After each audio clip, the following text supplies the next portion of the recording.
2025లో వచ్చిన మొదటి సూర్యగ్రహణం రాహుగ్రస్త పాక్షిక సూర్యగ్రహణం. మార్చి నెలలోనే 2 గ్రహణాలు రావడం చాలా విశేషం. మార్చి నెలలోనే అదేవిధంగా పాల్గొన మాసంలో వచ్చినటువంటి 2 పౌర్ణమి తిథిలోను, అదేవిధంగా అమావాస్య తిథిలోను గ్రహణాలు రావడం చాలా విశేషమైన ప్రత్యేకతను కలిగి ఉన్నది.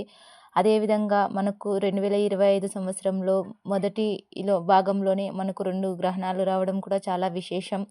ఈ గ్రహణం ఎప్పుడు వచ్చింది, ఏ టైంలో వచ్చింది, సమయం ఏంటి అనేది అయితే ఈ వీడియోలో తెలుసుకుందాం. జ్యోతిష్య శాస్త్రం ప్రకారం 2025 సంవత్సరంలో మొదటి సూర్యగ్రహణం మార్చి 29న శనివారం పాల్గొన మాసంలోని అమావాస్య తిథి రోజున మధ్యాహ్నం 2:20 నుంచి ప్రారంభమవుతుంది. ఈ అమావాస్య తిథి ముగింపు సాయంత్రం 6:16 వరకు జరుగుతుంది. అయితే ఈ సూర్యగ్రహణం మార్చి 29న ఏర్పడుతుంది. ఈ గ్రహణం భారతదేశంలో కనిపించదు, ఎందుకంటే మనకు పాక్షికంగా మాత్రమే ఉంటుంది. ఈ గ్రహణం అనేది అమెరికా, యూరప్ దేశాలలో మాత్రమే కనిపిస్తుంది. ఈ గ్రహణ ప్రభావం అయితే మనకు చాలా తక్కువగా అయితే ఉంటుంది. దీని కారణంగా సూతక కాలం కూడా చెల్లదు. ఈ ప్రభావం 12 రాశులకు పూర్తిగా కనిపిస్తుంది.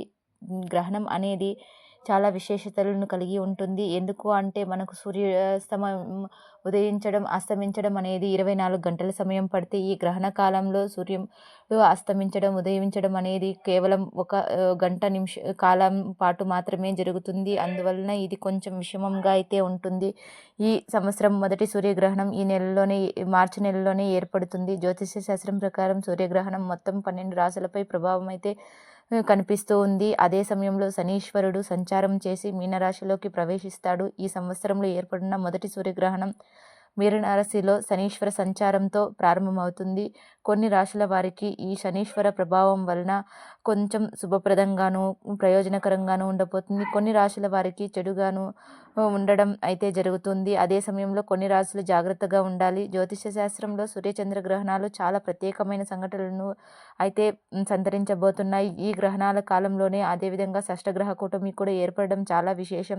ఈ గ్రహణాల కారణంగా కొన్ని విశేషాలు జరగవచ్చు. అదేవిధంగా భూగోళంలో కొన్ని మార్పులు, వేడి, ఈ వర్షాల్లో మార్పులు, జలావరణం, కొన్ని మార్పులు అయితే జరుగుతూ ఉంటాయి. అదేవిధంగా ఈ గ్రహణాల కారణంగానే కొన్ని వైరస్లు సంభవించడం, కొన్ని వ్యాధులు, మరణాలు అనేవి సంభవించడం కూడా జరుగుతూ ఉంటుంది.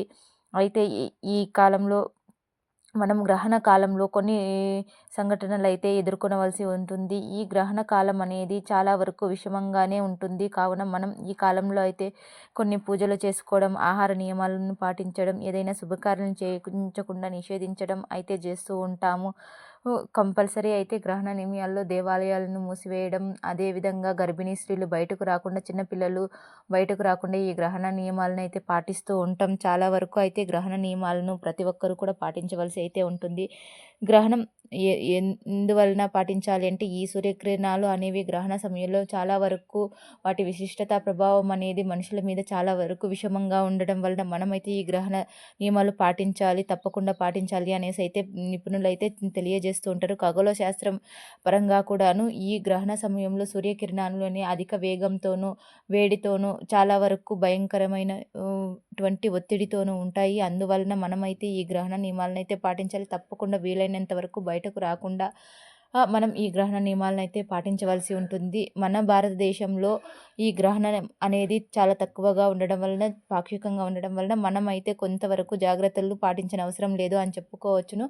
ఎందుకు అంటే అమెరికా, యూరప్ దేశాలలో మాత్రమే ఈ గ్రహణం అనేది సంపూర్ణంగా కనిపిస్తూ ఉంది. వారికి మాత్రమే కనిపిస్తుంది కాబట్టి వారైతే జాగ్రత్తలు పాటించాలి.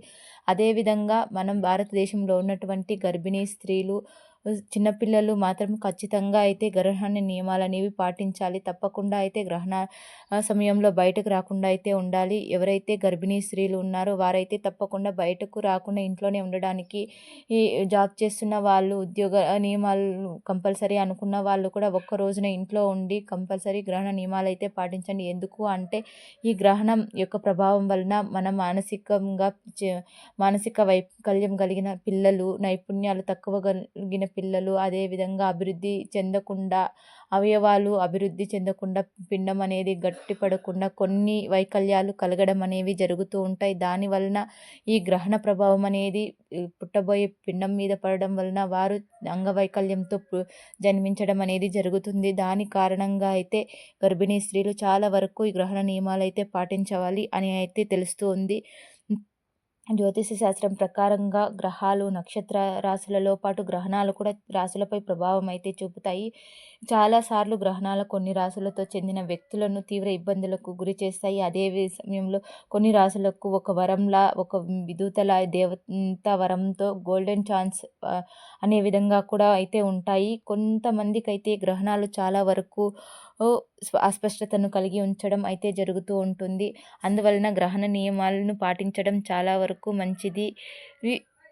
ఈ సంవత్సరం మొదటి సూర్యగ్రహణం కొన్ని నియమాలనైతే మనకు తెలియజేస్తూ ఉంది. అందువలన మనమైతే ఈ గ్రహణ నియమాలను పాటించాలి. ఎందుకంటే ఈ 2 మాసాలు ఈ 2 గ్రహణాలు కూడా ఒకే మాసంలో రావడం, వీటి మధ్యన షష్టగ్రహ కూటమి రావడం, ఈ గ్రహాల కూటమి వలన కొన్ని మార్పులు ఈ భూమి మీద రావడం అనేది జరుగుతూ ఉంది. ఈ షష్టగ్రహ కూటమి వలన ఈ 2 గ్రహణాలలో మార్పుల వలన గ్రహ రాశులలో అదేవిధంగా మనకు కొన్ని వైపరీత్యాలు అనేవి జరగనున్నాయి. కావున తప్పకుండా అయితే ఈ గ్రహణ సమయాలను పాటించడం అయితే తప్పనిసరి. మన భారతదేశంలో అయితే ఈ గ్రహణ సమయాలు పాటించనవసరం లేదు అని అయితే జ్యోతిష్య శాస్త్రం నిపుణులు తెలియజేస్తూ ఉన్నారు.